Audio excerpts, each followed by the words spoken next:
Today I'm going to explain what the spread is when you're betting on football. This is going to be mostly accurate and not very thorough. Say you've got two teams. Sometimes they're very evenly matched, sometimes they're not. It's the Jets versus the Eagles. On the surface, it seems like they would have a lot of things in common. They're both green, they both are things that fly, and I don't want this to offend anyone, but one of these teams is much better than the other. So if they played each other, the Eagles would very likely win. It doesn't make betting very interesting. So the people in charge of betting, people I imagine who live in a high-rise apartment so they can look down upon those they oppress, come up with some numbers to more even out the playing field, betting field. So they would give the Jets a plus number and the Eagles a minus number. Giving the favored team a negative number feels backwards to me, but I don't live in a high rise. I don't make these types of decisions. Anyway, let's say they were playing, which they don't very often because they're in two different divisions, and you bet on the Eagles to win. Well, the Eagles would have to beat the Jets by more than this many points. If the final score happened to be 12-0, you would get your money. If the final score was 10-0,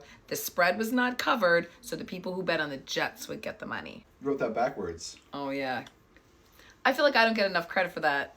That's what Lenny sees. Because I have to write everything backwards. The Jets, whoever picked the Jets would win the bet. They'd win their money. Very good. Because they lost, but not by more than 11.5 points. That's right. You're so smart. Well, I taught you that, so. You did. That's football, baby.